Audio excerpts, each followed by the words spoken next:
দেখো, শেখ হাসিনার যেটা বলেছে সেটাই শেষ কথা।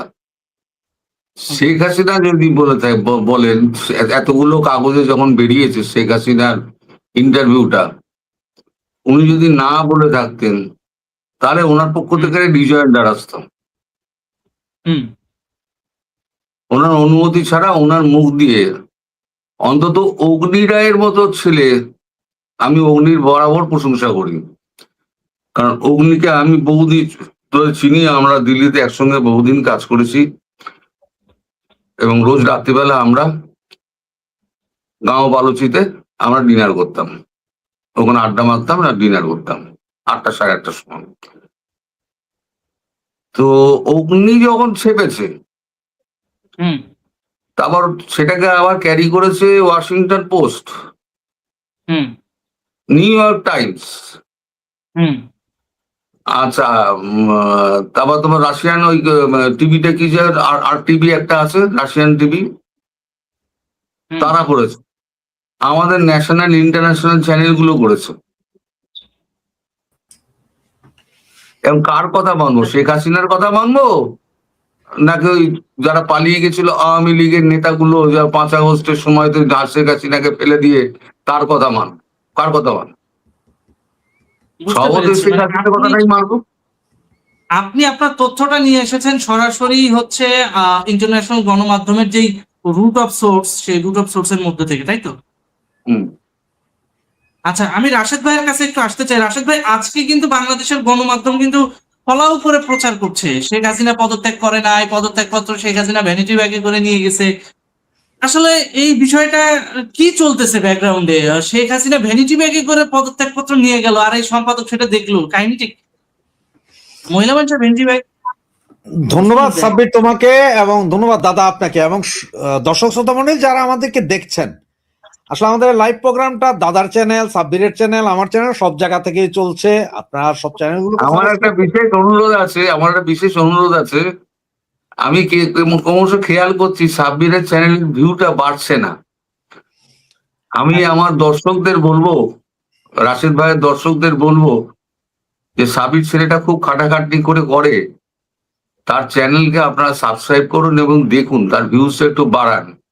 সেটা এত খাটাখাটনি করে, তার যদি প্রপার মর্যাদাটা আমরা না দিই, সে একসময় হতাশ হয়ে যাবে।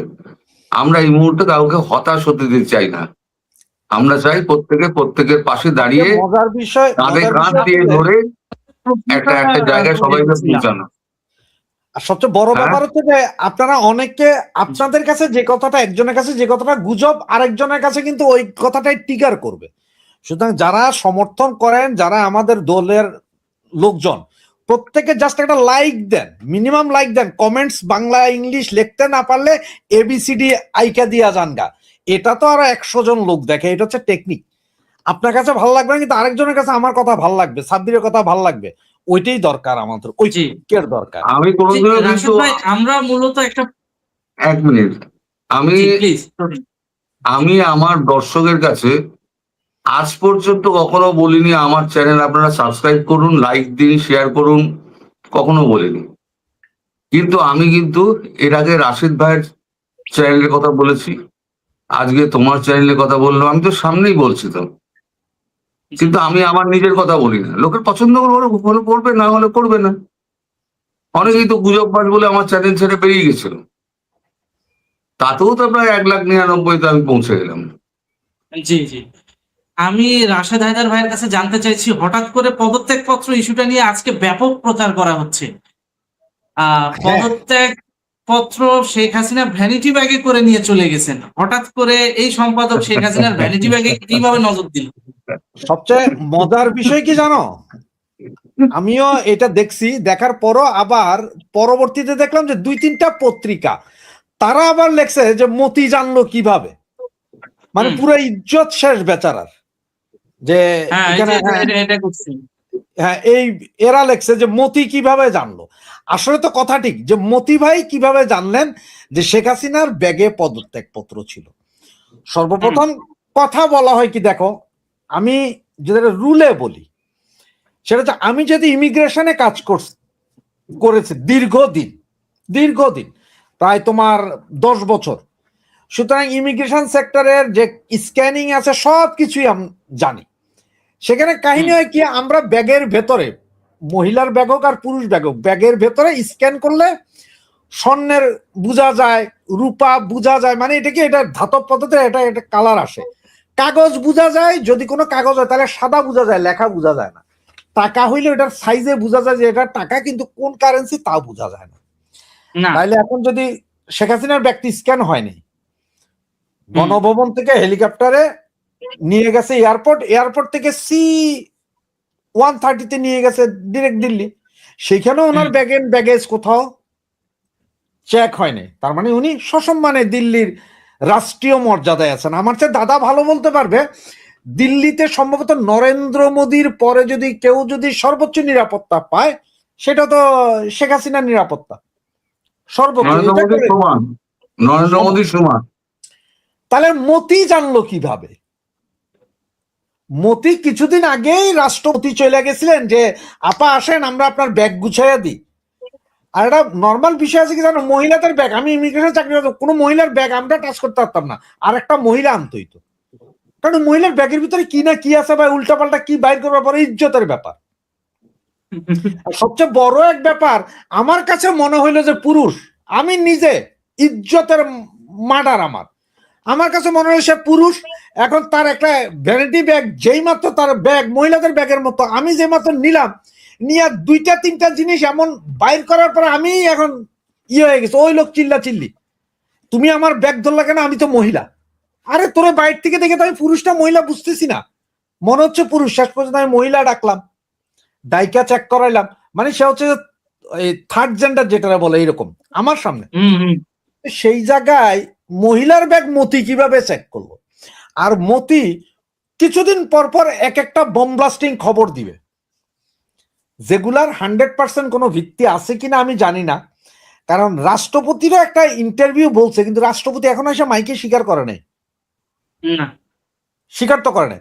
সবচেয়ে বড় কথা হচ্ছে যেখানে শেখ হাসিনা নিজে বলছে যে আমি তো পদত্যাগই করি নাই, পদত্যাগ পত্র দেখাও, সেখানে মতি কিভাবে জানলো যে পদত্যাগ পত্র লেখা সেটা ভ্যানিটি ব্যাগে রাখছে, নাকি পদত্যাগ পত্র মতি নিজে লিখে নিয়ে যায় ভ্যানিটি ব্যাগে রাখছিল? কোনটা? লাখ টাকার প্রশ্ন এটা।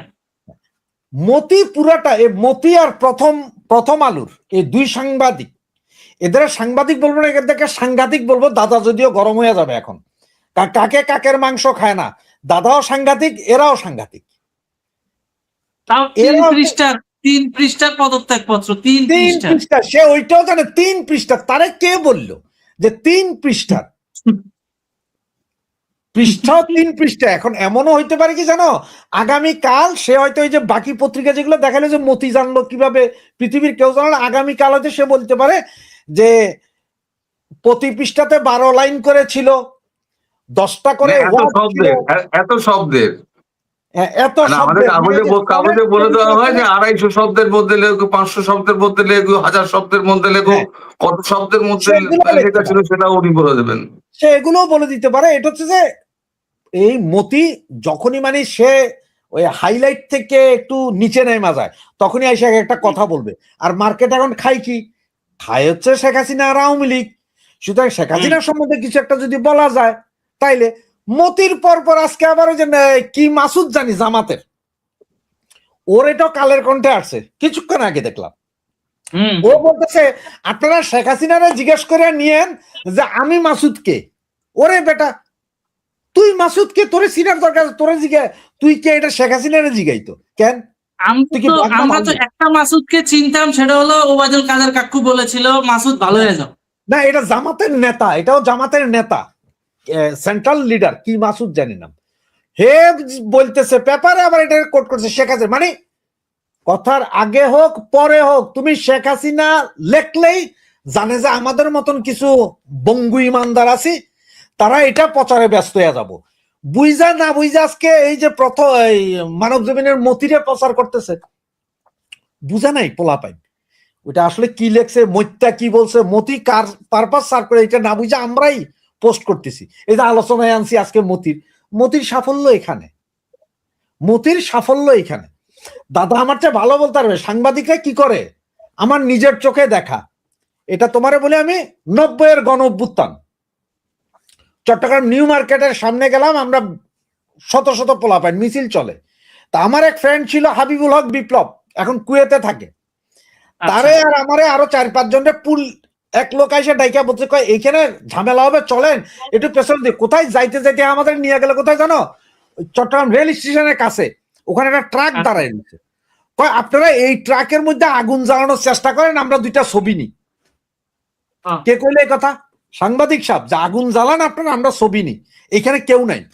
আমরা ট্রাই করতেছি, এরই মধ্যে আমার দোস্ত আইসা কইতেছে, কয় যে এমনি না, সুতা ঢুকাই দিতে হবে, উপর দিয়ে আগুন মারতে হবে। এরই মধ্যে পুলিশ দিল ধোলাই আমাদের, ছবি উঠাইলো সাংবাদিকরা। এটা সাংবাদিক বেটা আমার নিউ মার্কেটের মোড় থেকে ডাইকে না, ট্রাক জ্বালায় কেমনি এটা ছবি তোল। এটা সাংবাদিক। সাংবাদিকরা সবাই জানে যে যদি ডোজ খাওয়াইতে হয়, দেশের ভিতরে সবাই একটু পড়তে চায়, সেটা হচ্ছে কি, শেখ হাসিনা লেখো। এই যে মানব জমিন কতজনে পরে জানি না, কিন্তু আজকে এটা মিনিমাম তোমার 50 মিলিয়ন থেকে 100 মিলিয়ন লোকে দেখবে,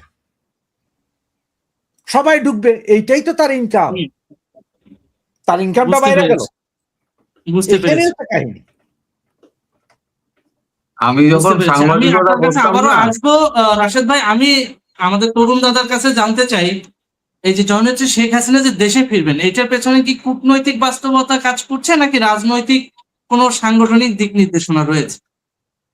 মানে আপনার কাছে সর্বশেষ তথ্য কি আছে? সর্বশেষ তথ্য যেটা তুমি বলতে চাইছো সেটা এটাই বলতে পারি যে ওই কূটনৈতিক ভদ্রলোকের সঙ্গে কথা হয়েছিল, নাম বলতে পারবো না, তিনি আমেরিকা ইন্ডিয়া এবং চায়নার খুব কাছেই একটা ওয়ারশিপ নৌঘাঁটি করতে চাচ্ছে। এই আমেরিকার এই ডিপ্লোমেসি বা এই ষড়যন্ত্রকে ঠেকানোর জন্য চীন, ভারত, ইরান এরা কি যৌথভাবে শেখ হাসিনাকে ফেরাচ্ছে কিনা বাংলাদেশে রাজনীতিতে? না না না না না, তাহলে আমেরিকার কথা বাদ দাও। আগে বঙ্গোপসাগরে ঢুকুক, তারপরে চট্টগ্রামের ব্যাপার। আগে তো বঙ্গোপসাগরে ঢুকুক। ওকে, সে তো রেড সির আশেপাশে তো ঘুরে বেড়াচ্ছে, এইদিকে তো এখনো পর্যন্ত আসেনি। ওকে। এখনো পর্যন্ত কিন্তু পশ্চিমা পত্রিকাগুলো তো ফলো করে নিউজ করছে যে ওয়ারশিপ জোন তৈরি হবে ওখানে। শোনো, পশ্চিমা পত্রিকাগুলোর একটাই কাজ হচ্ছে কোনোভাবে যুদ্ধটা লাগিয়ে দাও। হুম। এদের কাজ হচ্ছে গিয়ে আমেরিকার যে এটা যে খায়েশটা, সেই খায়েশটাকে পূর্ণ করা। আমেরিকার খায়েশ কি, যুদ্ধ যদি লাগে তাহলে পরে ওর অস্ত্র বিক্রি হবে। ওই জন্য সারা বিশ্বে ও যুদ্ধ লাগিয়ে রেখে দেয়। ও অনেক চেষ্টা করেছিল ভারত পাকিস্তানের মধ্যে যুদ্ধ লাগাতে, আলটিমেটলি হয়েছিল। কিন্তু ভারত বাংলাদেশের মধ্যে যুদ্ধ লাগাতে বহু চেষ্টা করেছিল, কিন্তু বাংলাদেশে ভারত কিন্তু কূটনৈতিক সমাধানের পথ খুঁজছে। আচ্ছা। আর কূটনৈতিক সমাধান দিয়েই ভারত যা করার করবে।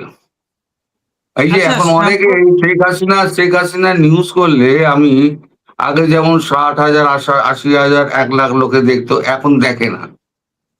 কেন দেখে না? তারা এখন বিশ্বাস করতে চায় না যে শেখ হাসিনা সত্যি সত্যি দেশে ফিরবেন। এই বিশ্বাসটা তাদের উঠে গিয়েছে। হ্যাঁ, কারণ ওই যে একজন দর্শক তো কমেন্ট করেই বসেছে, তিনি বলছে অতীতে আপনি অনেক ভুয়ো খবর দিয়েছেন, এটা দর্শকের দাবি, কমেন্টস থেকে নিচ্ছি। এখন কথা হচ্ছে ওই যে 26শে মার্চের সময়ের রেফারেন্সটা টানবে যে হ্যাঁ 24 সালের সময় বলছিল যে হ্যাঁ 26শে মার্চে শেখ হাসিনা ফেরত আসবে, বলেছিল। হ্যাঁ, কিন্তু এটার পেছনে যে ডিপ্লোম্যাটিক্যালি যে একটা বাধা এসেছে, সেই বিষয়গুলো আজকে একটু ওপেনলি ব্রিফ করা যায়। কেন ফিরলো না 2025 সালের 26শে মার্চে শেখ হাসিনা?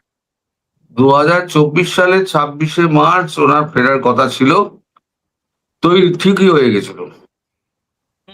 12ই ফেব্রুয়ারি তোমাদের সকলের স্মরণে থাকতে পারে, আমাদের নরেন্দ্র মোদী গেছিলেন ওয়াশিংটন ডিসিতে, হোয়াইট হাউসে। আচ্ছা।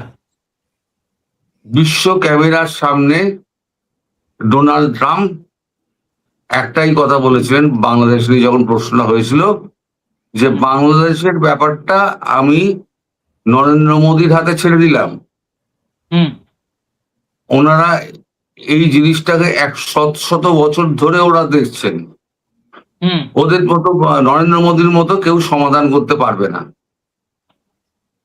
অর্থাৎ ভারত কি ধরে নিল, তার মানে ইউএস ব্যাকআপ দেবে। সেটাই দাঁড়ায়, আমি যদি তোমার হয়ে একদম বললাম যে এই সাবিরের চ্যানেল সাবস্ক্রাইব করো, অমুক করো, সমুক করো, এই সমস্ত বললাম, দিয়ে আমি আমার চ্যানেলটাও করে দিলাম, সেদিনকে বলেছিলাম সব ভুলভাল, করবেন না কিন্তু। ব্যাপারটা সেরকম হয়ে গেছে।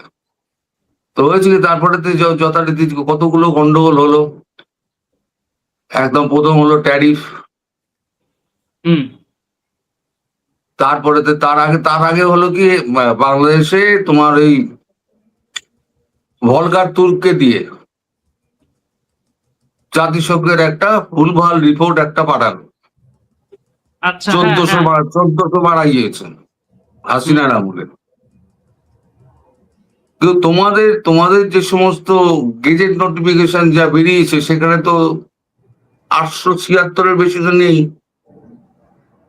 তাহলে ভলগার তুর্ক এটা পেলেন কোথা থেকে? ওইখান থেকে কিন্তু খেলাটা শুরু হলো, জাতিসংঘ দিয়ে খেলাটা শুরু হলো। okay, তারপর ইউনুসকে দিয়ে তাতালো।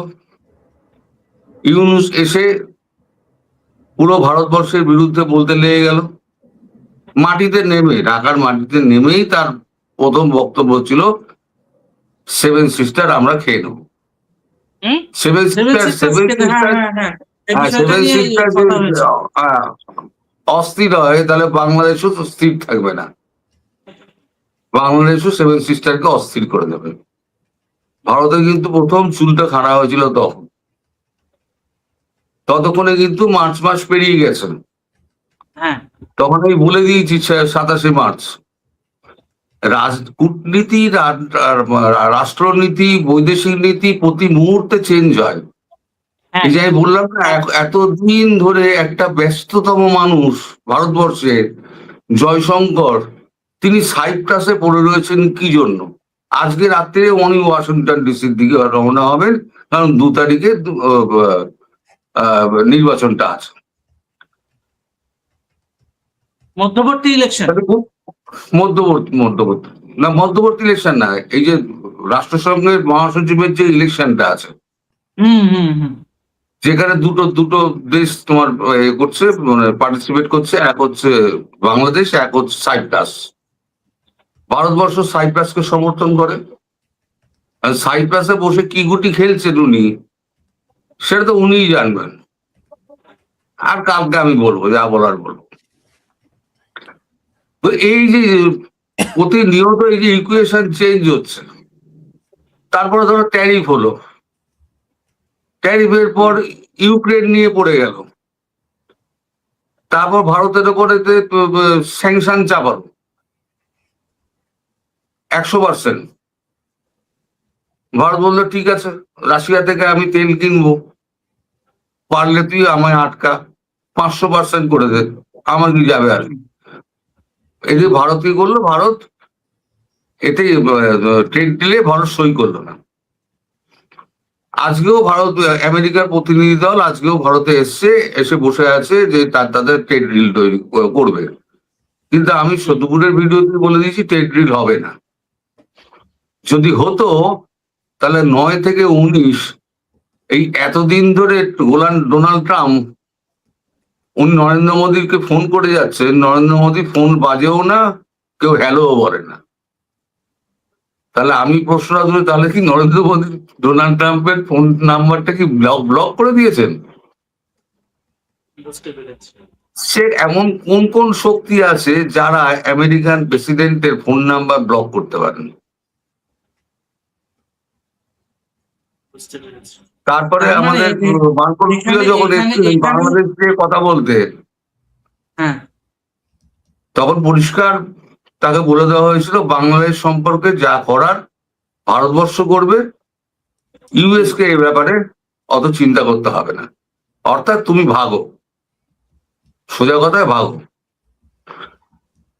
তো এখন এই যে সমীকরণগুলো যে চেঞ্জ হয় না, ফলে আমরা তো সাম্প্রতিক জিনিসগুলোকে বিশ্লেষণ করে আমরা একটা জিনিস বলি। হুম। এখন যখনই এইগুলো চেঞ্জ হয়ে যায়, ইকুয়েশন চেঞ্জ হয়ে যায়, তখন সমস্ত কিছুটাই উল্টো পাল্টা হয়ে যায়। সেটা কিন্তু আর লোকে মনে রাখে না, দেখেও না। লোকে এখনো মনে রেখেছে আপনি বলেছিলেন 27 মার্চ 2024 ফিরবেন। আরে তার মধ্যে কত কিছু হয়ে গেছে দেখ রে ভাই। 24 আর 26 মধ্যে দুটো সময় কি এক? 24 যা ছিল বাংলাদেশ, 26 কি তাই আছে? না, মুক্ত মুক্ত অবস্থায় তো নিঃশ্বাসটা নিতে পারছেন,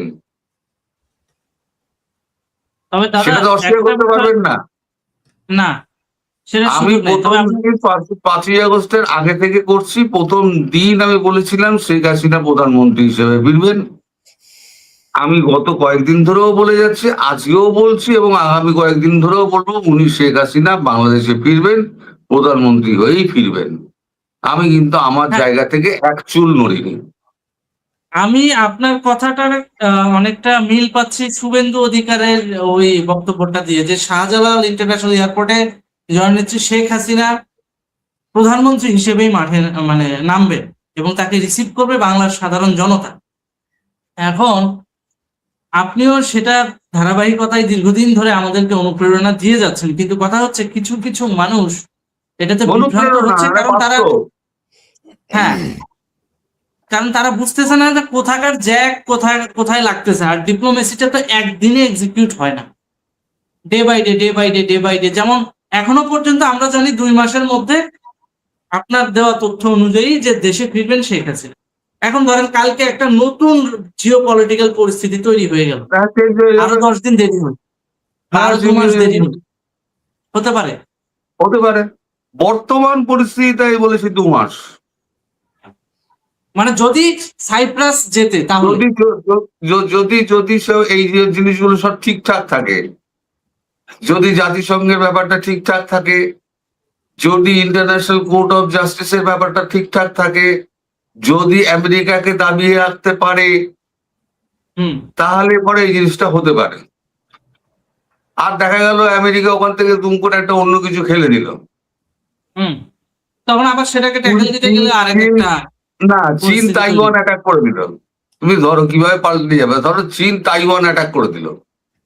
হুম, এখন আমেরিকার প্রেসিডেন্ট, এখন ডোনাল্ড ট্রাম্প খুব দুর্বল, এখন তাইওয়ানে চেপে বসলো। আর তাইওয়ানের সুরক্ষার দায়িত্ব কার? আমেরিকার। হুম, আমেরিকার অর্থনৈতিক অবস্থা এখন খুব ডামাডোলে, 40 ট্রিলিয়নের ওপর ধার উঠে গেছে, হুম, যার জন্য এখন সমঝোতার পথ খুঁজছে। তার মধ্যেই মাঝে মাঝে আমেরিকান ওই মানে এটা তেজটা দেখানোর জন্য দু একটা মিসাইল ফিসাইল মারছে ইরানে। কিন্তু এই সুযোগে যদি চীন দুম করে তাইওয়ানে ঢুকে পড়ে, হুম। তাহলে আমেরিকাকে বাধ্য হয়ে আবার তাইওয়ানে যেতে হবে। তারপর আবার জটিল পরিস্থিতি কিভাবে সৃষ্টি হতে পারে। ধরো আরেকটা তোমাদের জটিল দেশে পরিস্থিতি কিন্তু আমাদের নাকের ডগায়, আর একটা জটিল পরিস্থিতি আমাদের নাকের ডগায়, সেটা হচ্ছে ইন্ডিয়া পুশিং করতেছে বাংলাদেশ। প্রায় 98 লক্ষ মানুষ এসআইআর এ বাদ করেছে পশ্চিমবঙ্গ। এই মানুষগুলো তো দিন শেষে বাংলাদেশে পুশ করছেন আপনারা। আমাদের দেশে এমনিতেও কিন্তু রোহিঙ্গা এসে বসে আছে, বিহারি ক্যাম্পে বিহারিরা এসে বসে আছে। এর ভিতর যদি ইন্ডিয়ান জনগোষ্ঠী যায়, তাহলে তো এরা তো জামাতের ভোট ব্যাংক হিসেবে বাংলাদেশে কাজ করবে। তখন তো দেখা গেছে শেখ হাসিনার ফেরাটা আরেকটু ইয়ে হয়ে যাবে, দুরূহ হয়ে যাবে বলে মনে হচ্ছে। কিচ্ছু হবে না, কিচ্ছু হবে না। কিন্তু পুশিংটা যখন বাংলাদেশের সার্বভৌমত্বের জন্য যখন সঠিক হবে, নয়। যখন হবে তখন বুঝতে পারবে ভারত কেন 2 মাস বলেছিল, শেখ হাসিনা কেন বলেছিল মাথা উঁচু করে ফির। কি হবে আমার কাছেও পরিষ্কার নয়। কিন্তু আমি যতদূর নরেন্দ্র মোদীকে চিনি, নরেন্দ্র মোদীকে জানি এবং তার কাজকর্ম সম্পর্কে আমরা 14-15 বছর ধরে যা দেখছি, উনি কথা বলেন কম, নিভৃতে কাজটা করে যান। এখন নরেন্দ্র মোদীর উপর যে ডিপ স্টেট বা ওই পশ্চিমা গোষ্ঠীর 47-এর রাজনীতি অ্যাপ্লাই হচ্ছে না, এর কি গ্যারান্টি আছে? 37 অ্যাপ্লাই যদি হয়, তাহলে নরেন্দ্র মোদী সারা বিশ্বে এইভাবে সমাদর পান? তোমার বুদ্ধিতে কি বলে? আমি 47-এর রাজনীতি বলছি বাংলা এবং পশ্চিমবঙ্গের প্রেক্ষাপটে, মানে উদ্বাস্তু রাজনীতি যেটা। খেয়াল করে দেখবেন 43-এর সময় যখন বঙ্গভঙ্গ হয়েছে, 47-এ যখন বর্ডার হয়েছে, তখন কিন্তু দুই বাংলায় উদ্বাস্তু তৈরি হয়েছে প্রচুর। হয়তো কেউ মেজরিটি মুসলিম হিন্দু তো থাকেই, কিন্তু কেউ এপার বাংলায় এসেছে, কেউ ওপার বাংলায় গিয়েছে। সব মিলিয়ে এখন আমরা কি দেখতে পাচ্ছি, বর্তমান সময়ে এসআইআর এর নাম দিয়া ওই উদ্বাস্তু রাজনীতিটাই আবার মাথাচাড়া দিয়ে উঠছে, যেটা পশ্চিমাদের গেম। এই জনগোষ্ঠীরা তো সাফার করছে না, এই রিফিউজি এই জনগোষ্ঠীরা। এতদিন পশ্চিমবঙ্গে আপনাদের মমতা ব্যানার্জির সার্ভিস দিয়েছে, এবং মমতা ব্যানার্জির সঙ্গে দীর্ঘ সুসম্পর্ক রয়েছে, জামাতের রাজনৈতিক সুসম্পর্ক রয়েছে, রাজনৈতিক আঁতাত রয়েছে বাংলাদেশের জামাতে ইসলামের। এই জনগোষ্ঠীরাই যখন আবার বাংলাদেশে যাবে, তখন তো তারা জামাতের ভোট ব্যাংক হিসেবে কাজ করবে। তাহলে আলটিমেটলি এখানে আওয়ামী লীগের ফায়দাটা কোথায়? বিজেপির এই সিদ্ধান্তের কারণে বাংলাদেশ তো আরো দিন দিন ওই ইয়েতে পড়তেছে, একটা দ্বন্দ্বের ভিতরে পড়ে যাচ্ছে। বিষয়টা নিয়ে আমি একটু আপনার কাছে ব্যাখ্যা জানতে চাই। তুমি আমায় একটা জিনিস বলো সাবির, সেটা হচ্ছে যে তোমার বাড়িতে অশান্তি, একজন প্রতিবেশী বাড়িতেও অশান্তি, তুমি কার অশান্তি প্রথম মেটাবে? প্রতিবেশী নাকি নিজেরটা? নিজেরটা। 2024-এর আগে পর্যন্ত কিন্তু ভারত কিন্তু চোখও দেয়নি। এত বড় রাষ্ট্র, ঠিক আছে আসছে আসুক, ভারতবর্ষ কি জানতো না যে বর্ডার খোলা রয়েছে, রুল করে ঢুকে আসছে? ভারত সবই জানতো, তখন তারায়নি কেন? তাড়ানো শুরু হলো কখন? যখন ভারতবর্ষের টনক নড়ে গেল। টনক নড়ে গেল কখন? যখন ভারতবর্ষের কাছে খবর এলো মমতা বন্দ্যোপাধ্যায় জামাতের সঙ্গে হাত মিলিয়ে এই যে আমাদের পশ্চিমবঙ্গটাকে বাংলাদেশের সঙ্গে জুড়ে উনি পূর্ব বাংলার প্রধানমন্ত্রী হওয়ার খায়েশ দেখছেন। মানে বাংলাদেশ এবং পশ্চিমবঙ্গ মিলিয়ে একটা রাষ্ট্র হবে, হ্যাঁ, সেই রাষ্ট্রের প্রধানমন্ত্রী হবেন উনি। সেই রাষ্ট্রের প্রধানমন্ত্রী হবেন উনি, যার জন্য ওই তোমাদের এই পাকিস্তান বলেছিল আমরা পূর্ব দিক দিয়ে আক্রমণ করব, যার জন্য আমাদের কাঁটাতার বেড়ানো, দাঁড়ো শেষ করতে হবে আমাকে। কাঁটাতারের বেড়া বসানোর জন্য মমতা ব্যানার্জি জমি দেয়নি, যার জন্য তিনি মুসলিম না হিন্দু তার কথাবার্তা বোঝা যেত না। তিনি পরিষ্কার হুমকি দিয়েছেন ভোটের আগে যে আমি আছি বলে আপনারা ভালো আছেন, আমি যদি একটা ইশারা করি তাহলে একটা কমিউনিটি এসে আপনাদের 2 ঘন্টার মধ্যে কেটে দিয়ে চলে যাবে। তার মানে জামাত ঢুকবে বর্ডার দিয়ে, ঢুকে আমাদের দেশে 42-এর দাঙ্গার মতো একটা দাঙ্গা, গ্রেট ক্যালকাটা কিলিংস না 46-এর গ্রেট ক্যালকাটা কিলিংস করে দিয়ে বেরিয়ে যাবে। যখন এটা ভারতবর্ষ বুঝতে পারবে তখন গণতান্ত্রিক ভাবে রেজিম চেঞ্জ হয়ে গেল। নইলে পৃথিবীতে এমন কোথায় ভোট হয়েছে যেখানে 93% ভোট পড়েছে? একটা বিরোধী তো বলতে পারছে না যে ভোটে হয়েছে, চুরি হয়েছে, একমাত্র মমতা ব্যানার্জি ছাড়া। কেউ তো বলছে না, সিপিএম বলছে না, কংগ্রেস বলছে না, কেউ বলছে না। ওনার হাত থেকে স্বপ্নটা বেরিয়ে গিয়েছে, তাতেই ওনার এত রাগ। আর মানুষের এখন এত রাগ, যেখানে দেখছে সেখানেই মারছে। সে হিন্দু মুসলমান কেউ দেখছে না। গতকালকে দেখলাম যে অভিষেক ব্যানার্জির উপর আক্রমণ শুরু হয়েছিল এবং আক্রমণ করেছিল, এবং এই ঘটনাটা কি ওই পাবলিকের ওই রাষ্ট্র ভাঙ্গার এই ক্ষোভটা থেকেই, যে রাষ্ট্র ভাঙার চক্রান্ত করেছিল এই জায়গা থেকে? হ্যাঁ, দীর্ঘদিন ধরে এই কথাগুলো তো বলে যাচ্ছে। সেদিনকে কি বলেছিলেন? তার আগে উনি বলেছিলেন যে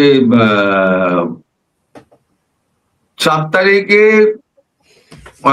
আমরা তো জিতবই, এক্স্যাক্টলি যেটা বলো, আমরা তো জিতবই, হুম। আমরা রবীন্দ্রসঙ্গীত বাজাবো, তার সঙ্গে ডিজেও বাজবে।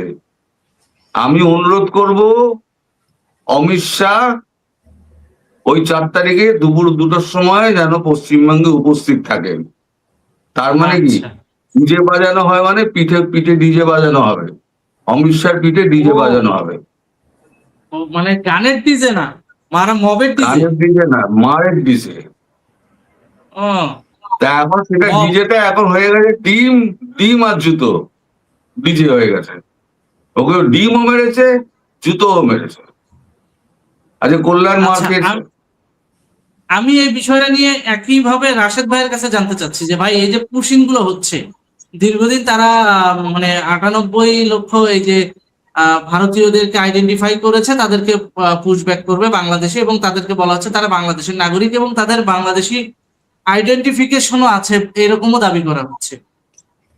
এই যে ঘুণে ধরা সিস্টেম, খেয়াল করে দেখেন, বাংলাদেশে আইডি কার্ড বানাইতে কি লাগে? একটা জন্ম নিবন্ধন লাগে, আর ঘুষ 50,000 হলে আপনিও তরুণদার নামে আইডি কার্ড বানায় নিতে পারবেন। ঘুণে ধরা সিস্টেম। তারা যে দীর্ঘদিন এই পশ্চিমবঙ্গে বসবাস করেছে, তারা যে বাংলাদেশে গিয়ে এই ধরনের ঘুণে ধরা সিস্টেমের ফায়দা নেয় নাই, এইটা আমি কিভাবে আইডেন্টিফাই করব? ভারত সরকার তো একে ইয়ে করেই দিছে, মানে এসআইআর থেকে একেবারে আইডেন্টিফাই করে করে ঠিক সেকে তুলে নিয়ে আসছে। না, আমার কথা হচ্ছে বাংলাদেশের সার্বভৌমত্বে এটা কতটুকু প্রভাব ফেলতে পারে? রাশেদ ভাই একটু যদি বলতেন। ধন্যবাদ সাব্বির, তুমি যে প্রশ্নটা করছো সর্বপ্রথম। আমি রাশেদ ভাই কথার আগে একটা জিনিস ধরিয়ে দিয়ে খেই, সেটা হচ্ছে তোমরা শুধু পশ্চিমবঙ্গ নিয়ে কথা বলছো, এসআইআরটা হয়েছে কিন্তু সারা ভারতবর্ষে। আচ্ছা, আচ্ছা। শুধু উত্তরপ্রদেশে 1,68,000 নাম বাদ গেছে। কোন জায়গায়? উত্তরপ্রদেশে? উত্তরপ্রদেশে 1,68,000 নাম বাদ গেছে। তোমরা আচ্ছা। 1,98,00,000 বাদ গেছে, 64 লক্ষ বাদ গেছে। আমার কাছে যে ইনফরমেশনটা আসলে আছে। রাশেদ ভাই একটা মিনিট, আমি আসলে এই প্রশ্নগুলো একটু পেঁচায় পেঁচায় করতেছি। এটার পেছনে কারণ কি জানেন? কারণ হচ্ছে যে আমি জানি যে এখানে অনেক বাংলাদেশিরাও এসে ভারতীয় সিটিজেন সে যে দীর্ঘদিন ছিল, এবং এটা নিয়ে কলকাতার মানুষের রিজিকে হাত পড়ছে। রিজিক বলতে আমাদের বাংলাদেশের রিজিক বলে, সরাসরি আপনাদের অন্যে এসে ভাগ বসিয়েছে ওই গোষ্ঠীটা, রাইট? আপনাদের পেটে লাথি পড়ছে, কিন্তু তারা ভালো থাকছে, ওই কমিউনিটি। কিন্তু তারা আদৌ বাংলাদেশের নাগরিক না, এটা ভারত সরকারের দাবি। কিন্তু আমার কথা হচ্ছে, এই ঘুণে ধরা সিস্টেমে এই ফাঁক ফোকর গুলা যে তৈরি করা হয়েছে, এইটাতে দুই দেশের কতটা লাভ হবে, কতটা ক্ষতি হবে, ডিপ্লোম্যাটিক সম্পর্কটা ঠিক থাকবে কিনা, এই জন্যই জিনিসগুলো পেঁচিয়ে পেঁচিয়ে কিছু মানে তথ্য জানার একটা চেষ্টা চলছে। আমি এই জন্য রাশেদ ভাইকে বলছিলাম যে রাশেদ ভাই, আসলে এখানে বাংলাদেশের সার্বভৌমত্বে এটা কতটুকু প্রভাব ফেলবে? এখানে সার্বভৌমত্বের বিষয়টা কেন আসে সেটা যেমন বোধগম্য নয়। আমার কাছে যতটুকু রিপোর্ট আছে তাতে 2 কোটি ইন টোটাল, ভারত এই পর্যন্ত যে লিস্টেড 2 কোটি, কিন্তু ভারত সরকারও বারবার বলছে 2 কোটির আসলে 2 কোটি সবগুলোই বাংলাদেশি না। এখানে হচ্ছে 4 পুরুষ আগেও অনেক লোক ছিল যারা ভারতে ছিল, তারা হয়তো অর্ধেক অংশ বাংলাদেশে চলে ছিল, ওরা ফিরে গেছে। 4 পুরুষ ধরো ভারত আছে, এরকম লোকগুলো ক্যান্সেল হয়ে গেছে। আচ্ছা, যাচাই বাছাই চলতেছে অলরেডি, কিন্তু আবার কিন্তু গত 2 দিন ধরে কিন্তু পুশব্যাক বন্ধ। বাংলাদেশ সরকারের সাথে একটা বৈঠক হবে 2-1 দিনের ভিতরে, এরপর আবার শুরু হবে। এটা পুশব্যাক না। আবার বিবিসির রিপোর্ট যদি দেখো, মানে শত শত লোক দেখা যাচ্ছে যারা বলতেছে যে হ্যাঁ আমরা বাংলাদেশি নাগরিক, আমাদের সবকিছু আছে। রাজশাহী, দিনাজপুর, বগুড়া, রংপুরে। তোমার একটা জিনিস বিশ্বাস করতে হবে, আমাদের যেই বেল্ট, যে রংপুর মঙ্গা অঞ্চল যেটা বলে, এইখানকার গরিব নিরীহ লোকগুলো আসলে ভারত গেছিল, অনেকে অনেকভাবে গেছে। কাজ কামের কিছু সুবিধা আছে, এবং বাংলাদেশ থেকে অনেক লোক ভারতীয় পাসপোর্টের জন্য গেছে, ভারতীয় পাসপোর্ট নিয়ে ইউরোপ চলে আসছে আছে, আমার কাছে প্রমাণ আছে। আবার আমার এখানে দেখা শত শত ভারতীয় নাগরিক, ভারতীয় পাসপোর্টধারী এই দেশে আইসা অ্যাসাইল নিছে বাংলাদেশি বইলা। কারণ ভারতের অ্যাসাইল নাই কোথাও। আগে কথাটা বুঝে, ভারতের কোনো অ্যাসাইলাম নাই, কারণ শান্তি আছে, সমৃদ্ধি আছে, ইনকাম আছে ভারতে, এটা জানে। সুতরাং ভারতের জন্য কোনো এজাইল নাই। এজাইল সিস্টেমটা আছে বাংলাদেশের জন্য, আফগানিস্তানের জন্য, পাকিস্তানের জন্য, যদিও পাকিস্তানকে আবার ক্রিমিনাল হিসাবে জানে, এই জন্য পাকিস্তানের জন্য খুব একটা এজাইল নাই। আফগানিস্তানের জন্য আছে কারণ ওদের সবাই মারছে, জন্ম থেকে জ্বলছি মাগো আর কতকাল জ্বলবো, ওই অবস্থা পাকিস্তানের। সুতরাং ওইটার যেমন ভারতের অনেক ছেলে পেলে যেমন ওইটার নিছে, সুবিধা নিছে বাংলাদেশের বইলা এইটা, কিন্তু তাই বলে এমন না যে তোমার ভারতীয়রা আইসা সব বাংলাদেশে আইসা ঢুকে গেছে। এক সময় এটা দাদারা বলতে পারি যে দাদা আপনাদের 26 লক্ষ লোক আমাদের দেশে আছে, এটা আপনারা জানেন। জি, তারা দাও না, এই সুযোগে তারা দাও না দাদা, আমরা তাড়াবো না, কারণ আমরা খুব ভদ্রলোক দাদা, আমরা কাউকে তারাই না। গরিব লোকজন আসছেন, খাচ্ছেন, যদিও 26টা খুঁজে পাবে, 26টা খুঁজে পাবে না ওইটা না দাদা, কারণ হচ্ছে যে এই আমাদের ধরেন আমি আসিফ নজরুল কি বলেছে, আমি যখন বলেছিলাম তখন আমি উপদেষ্টা ছিলাম না। না এটা তারপরে বলছে, এখনো বলছে, যেমন দাদা এই 1 পাউন্ড যদি আমি বাংলাদেশে পাঠাই 170 টাকা পাওয়া যায়, আবার 1 পাউন্ড ইন্ডিয়াতে পাঠাইলে সেটা 130 টাকা পাওয়া যায়। এতে কিন্তু বোঝা যায় যে কার ইকোনমি শক্ত। তো ভারতীয় ইকোনমি শক্ত হয় কখন একটা দেশের জন্য কাজ কাম সবকিছু থাকে, শান্তি থাকে দেশ, তখন ইকোনমি শক্ত হয়। এখন আমরা ওই যে আপনার মিডিল ইস্টে যাই, এখন মিডিল ইস্টে যেতে 5 লাখ টাকা লাগে, তার চেয়ে দাদা 50,000 টাকা দিয়ে যদি ইন্ডিয়া যাওয়া যায়, মুম্বাই দিল্লি যে কোনো জায়গায় কাজ করা যায়, মোটামুটি খেয়ে পরে বেঁচে থাকতে পারে। সেই হিসাবে বাঙালি আছে, নাই যে তা না।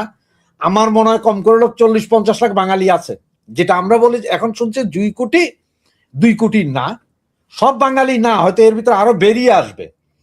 আপনার দেশের লোকই বের করে দিবে যে না এরা বাঙালি না, এরা তো পূর্বপুরুষ, যা কারণ নানার বাড়ি দাদার বাড়ি পূর্বপুরুষ কেউ হয়তো ছিল ভারতে, সেই হিসাবে হয়তো 3 পুরুষ ধরে আছে 70, 80, 90, 100 বছর একটা সিস্টেমে পড়ছে। কিন্তু এটা থাকবে, কিন্তু একদম যে বাংলাদেশি নাই তা না। আর পুশব্যাক করবে না কেন? পুশব্যাককে অন্যায়, অবৈধভাবে থাকবেন আপনি, পুশব্যাক করবে না কেন? আমরা কি ভুলা গেলে চলবে? এই যে কিছুদিন আগে আমরা বাঙালিরাই ফেসবুকে লেখছি, ফ্রান্স, তারপর নেদারল্যান্ড থেকে, আমেরিকা থেকে হ্যান্ডকাপ পায়ে ডান্ডা বেরিয়ে দিয়া ভারতীয় লোকজন পাঠাইছে না? ভারতীয়দের পাঠায়নি, ভারতীয়দের পাঠিয়েছে না? তখন তো আমরা ফেসবুকে দিছে, ও কি দেখো পাঠাইতেছে, তো এখন আমাকে গুলারে পাঠাবে ভাই, সমস্যা কোথায়? সার্বভৌমত্ব লঙ্ঘিত হচ্ছে তো ভারতের, আমার না, আমার দেশের লোক গেছে ওই দেশে। এখন একটা কাজ করতে পারে সরকার, সেটা হচ্ছে যে আসিফ নজরুলকে ধৈরা উল্টায় লটকানো, তাকে বেদম প্রহার করে বলা উচিত যে 26 লক্ষের সবগুলোরে আনো, আইনা বর্ডারে নো, প্রথমে বর্ডারে নিয়ে সেনাবাহিনীকে লাগাই দিতে হবে, 1 আর্মি, 1 গান, ইন্ডিয়ায় ঢোকাতে বলো, মারবে না, বলা হবে যে তোরা যদি দৌড়ে আর না ভাগস ইন্ডিয়াতে, তাহলে গুলি করে ফালাই দিব, একজন করে ধরবে, তাইলে দেখবো যে অলিম্পিক রেসে কি দৌড়াছে তার চেয়ে বেশি জোরে দৌড়াইবো। এত কুরকুরানি ছিল ভারতের সাথে যুদ্ধ করার, কতগুলা মানুষের জীবন নষ্ট হচ্ছে এখন বোঝা যায়। এই মানুষগুলোতে তো দীর্ঘদিন পশ্চিমবঙ্গে ছিল, এই মানুষগুলো কখনোই কিন্তু ভারতের কাছ থেকে আদর আপ্যায়ন ছাড়া নেগলেক্ট পায় নাই, নাক সিট কেন পায় নাই, কিন্তু এখন পাচ্ছে। কেন পাচ্ছে? দোষে পাচ্ছে। দিল্লি না ঢাকা বলে লাভ হয়েছে। বাবা তোমার এটা কথা, সোজা একটা কথা বলি, আমি এখানে যখন কোনো ফরাসি, ব্রিটিশ বা অন্য দেশের লোকের সাথে কথা বলি, ওরা যখন আমাদের বলে যে রিফিউজির কথা, তখন আমি কি বলি জানো? যে আমরা রিফিউজিরা যদি একদিন কাজ বন্ধ করে দিই, তোরা ঘুয়ের ভিতরে ডুববি, মানে পায়খানা টয়লেটের ভিতরে। কারণ এখানে যারা আছে তারা, আমরা তাদের তো সমস্ত নোংরা কাজগুলাই করি। ভারতের লোকজন, এই যে কলকাতার লোকজন, দাদা বা দাদার বন্ধু বান্ধবরা কি জানে না, যেই গরিব মানুষগুলো ওখানে গেছিল, ওরা যে কি কাজ করছে রে ভাই, হয়তো কারো জমিনে হাল চাষ করছে, কারো বাসা বাড়িতে কাজ করছে, কারো দোকানে টি বয়ের কাজ করছে। তারা চলে আসার পর ওনাদের এই কাজগুলো করতে হবে, ওনারা জানে, কিন্তু এরপরও বাইর করতেছে। বাংলাদেশের যারা ঢুকছে তারা কেউ যায় কি তোমার এই যে পারমাণবিক স্থাপনার ইঞ্জিনিয়ার গেছে? তবে রাশেদ ভাই, আমি আপনাকে একটা কথা বলি, বাহির থেকে যতটা দেখছেন, ভারতবর্ষকে আমরা যতটুকু চিনি, ভারতবর্ষ কখনো অমানবিক না। দেখবেন, আমি বলে রাখলাম আজকে, ভবিষ্যৎ মিলিয়ে নিয়েন, দেখবেন ভারতবর্ষে দীর্ঘদিন এই মানুষগুলো ছিল না। এটা হচ্ছে, ভারতবর্ষ হচ্ছে স্বামী বিবেকানন্দের দেশ। ভারতবর্ষ রবীন্দ্রনাথের দেশ, ঠিক আছে? এই মানবিক কারণে হলো ভারতবর্ষ দেখবেন আবার এই রিফিউজিদেরকে পুনর্বাসন দেবে, মানবিক তুমি কারণে। একটা ভালো কথা আমি বলি, দেবে এই না, দেবে না, আর দেবে না, আর দেবে না। ধরো এখন আর যারা দেবে না। বর্ডারে দেখতেছো না, দিয়েছে। এখন যারা বর্ডারে দেখতেছো বাঙালি যারা এদিকে চলে আসতে চাচ্ছে, যেটা বিবিসি রিপোর্ট করছে, সেটা বিবিসি রিপোর্ট করছে, এরা নিজ উদ্যোগে চলে আসছে এই দেশে, নিজ উদ্যোগে। তুমি যে নিজ উদ্যোগে যদি দেখো যেন 500 লোক আসছে, আরো 5000 লোক দেখা বর্ডার ক্রস করে ঢুকছে, কিন্তু ওরা বৈধভাবে বিভিন্ন কাজ কাম অমুক তমুক করে একটা ভিসার ব্যবস্থা করে কোনোভাবে ঢুকবে। অনেক লোক, কারণ ভারত আমেরিকা থেকে লোক আইনা কাজ করাবে না, পয়সা বেশি, তাহলে লোক নিবে ওই বাংলাদেশ প্রিফার করবে এজ এ নেভার কান্ট্রি, আমাদের পার্শ্ববর্তী রাষ্ট্র।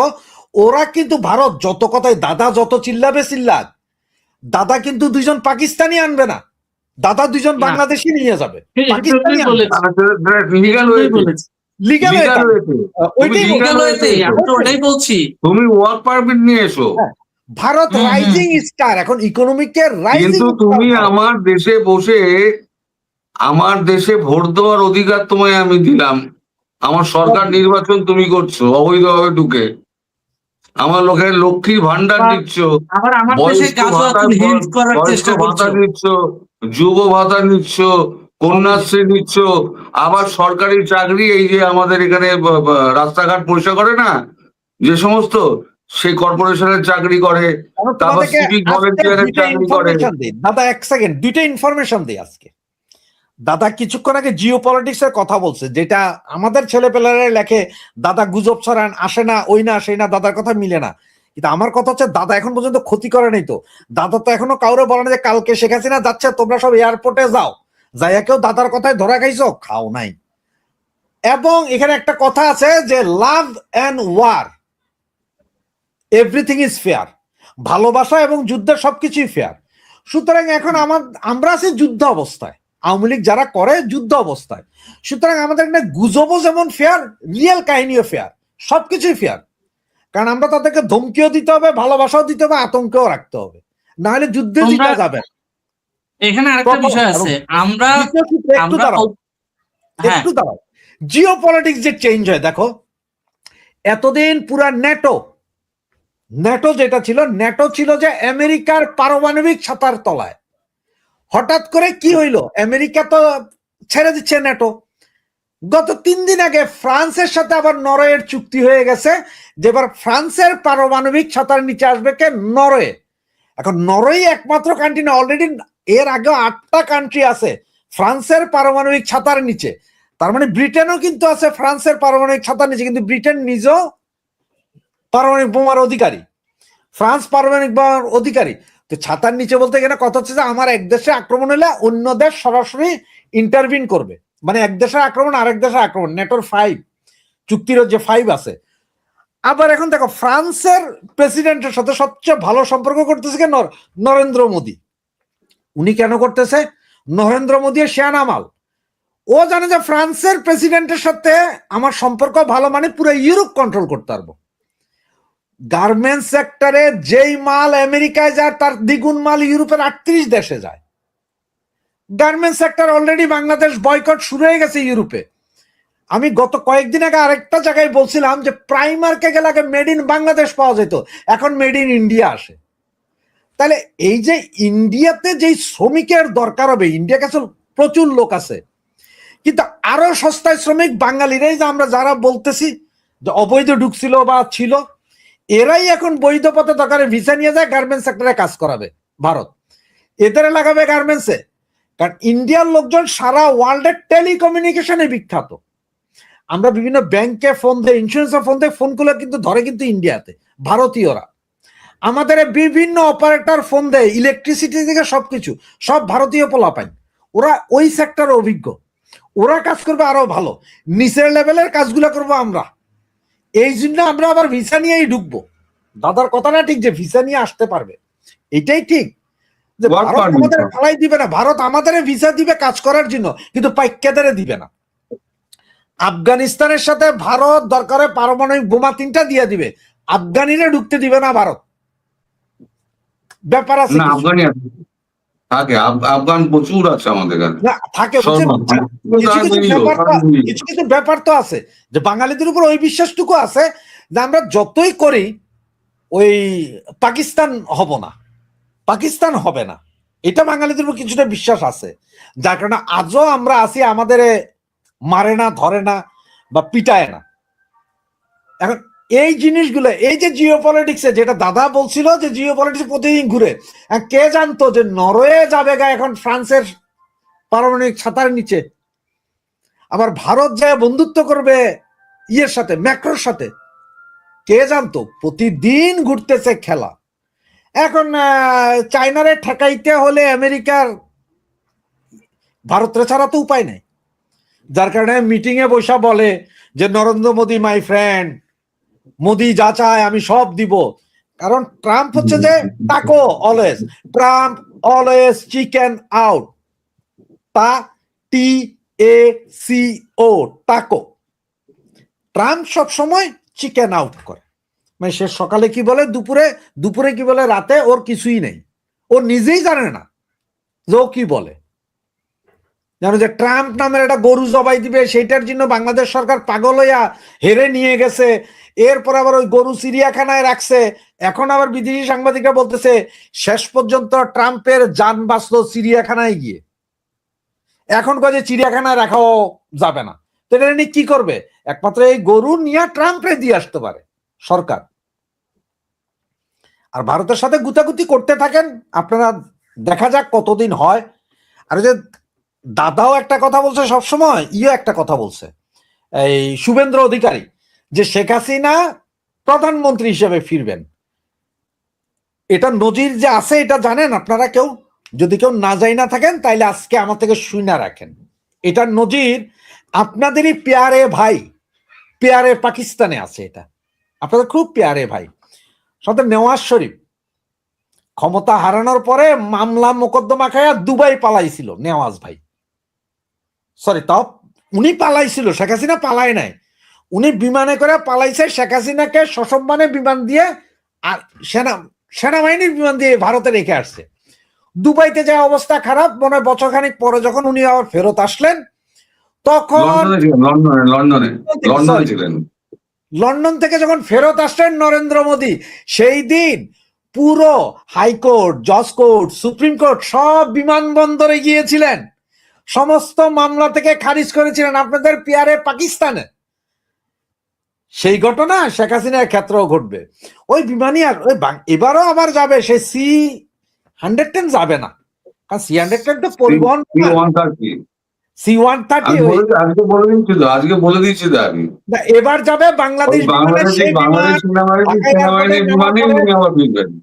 নামার পরে সেলুট দেওয়া হবে পানি দিয়ে, এবং সারা বাংলাদেশের সমস্ত করে ঢাকা এয়ারপোর্টে বৈশা সব মামলার খারিজ দিবেন। তার কারণ তারেক জিয়াকে যেই মামলায় খারিজ করছেন বা ইয়েতে আছেন, সে একটা মামলায় সাজাপ্রাপ্ত তারেক রহমানের সেই সাজা যে পাইছিলেন, সেই মামলায় FBI এর 2 জন লোক সাক্ষীও ছিলেন। আমি কি কিছু বলবো? জি জি জি, আমার এই অধমের নামে 2টো মামলা আছে, এই 2টো মামলাটা খারিজ করে দিলে আমি বেঁচে যাই। না না, তোমার আমার মামলা বা দাদার মামলা সেগুলো তো পরের কথা, আমরা হচ্ছে যে চুনোপুটি। এখন আমিও যে দাদার কোটি বলেই আমার 2টো মামলা দিয়ে দিছে।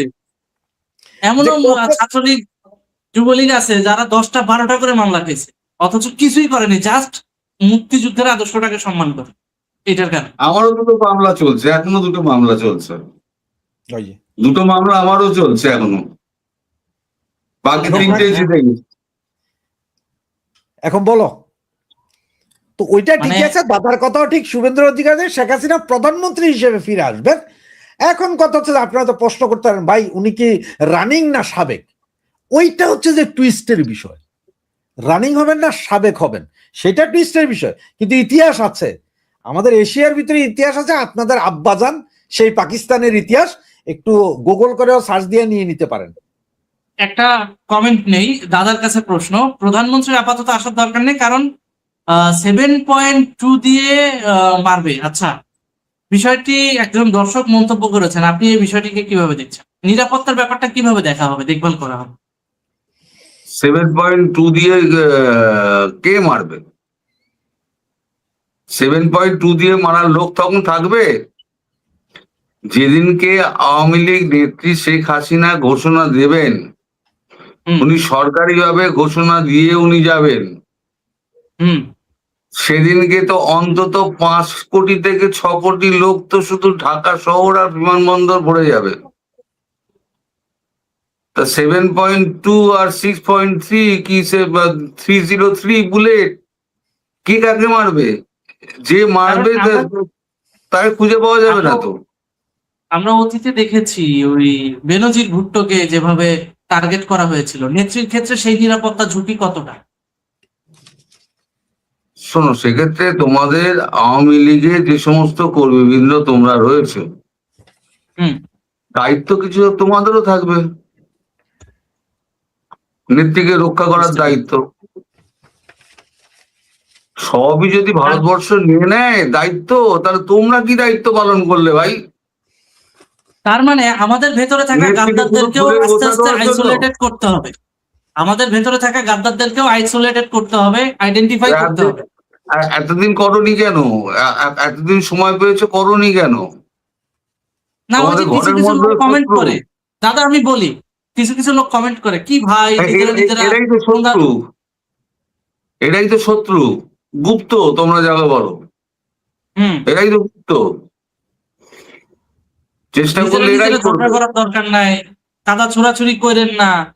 কিন্তু এটা বুঝতেছে না, সর্ষের ভিতর যে ভূতগুলো আছে, এই ভূতগুলারে যদি প্রপারলি আইডেন্টিফাইড না করা যায়, ভবিষ্যতে তো নেত্রীর সিকিউরিটি হার্মফুল হবে, ঝুঁকিতে পড়বে। যারা দেখে ওই কথা তারা চিন্তা করে যে কোন দিন না জানি এই তীর তাদের কাছে, তাদের পরিবারের কাছে, তাদের নেতাদের উপরে যায়।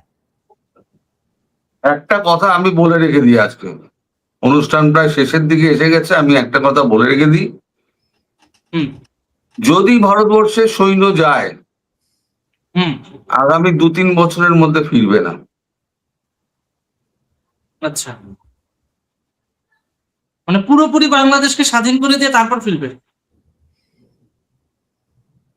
পরিষ্কার বুঝতে করে পেরেছি। দিয়ে, এখানে যেমন ঘর পরিষ্কার করছে একাত্তরের না, এখানে যেমন ঘর পরিষ্কার করছে, ওখানে তো ঘর পরিষ্কার হবে। বুঝতে পেরেছি, 71-এর প্রেক্ষাপট আবারও আসতে চলেছে তার মানে। অনেক কিছু হবে, লক্ষ্য করো না, অনেক কিছু হবে। শেখ হাসিনার প্রত্যাবর্তনের ইস্যুতে অনেক কিছু হবে, অনেক নাটক দেখা বাকি আছে। বাংলাদেশ অনেক নাটক, অনেক রক্তের ওপরে বাংলাদেশ স্বাধীন হয়েছে, আবার অনেক রক্তের ওপর দিয়ে বাংলাদেশ কিন্তু দ্বিতীয় স্বাধীনতা লাভ করবে, সেটা হচ্ছে শেখ হাসিনার প্রত্যাবর্তন দিয়ে। দাদা আপনাকে অত্যন্ত ধন্যবাদ, আমাদের অনুষ্ঠানের সময়সীমা একদমই শেষ এবং আপনি অনেক গুরুত্বপূর্ণ তথ্য দিয়েছেন আমাদেরকে।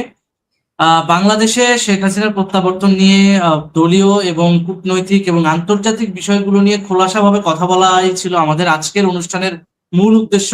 যে আসলে কাহিনীটা কি, এটা গুঞ্জন নাকি বাস্তবতা, কোন কোন জায়গায় কোন কোন ফ্যাক্ট আছে, বাধা আছে কোথায়, বা কোন জায়গাটা এখনো পর্যন্ত মানে পরিপূর্ণভাবে সেটেলড না, এই বিষয়গুলো নিয়ে আপনি ওপেনলি আমাদের সঙ্গে তথ্য শেয়ার করেছেন, এই জন্য আপনার প্রতি কৃতজ্ঞতা।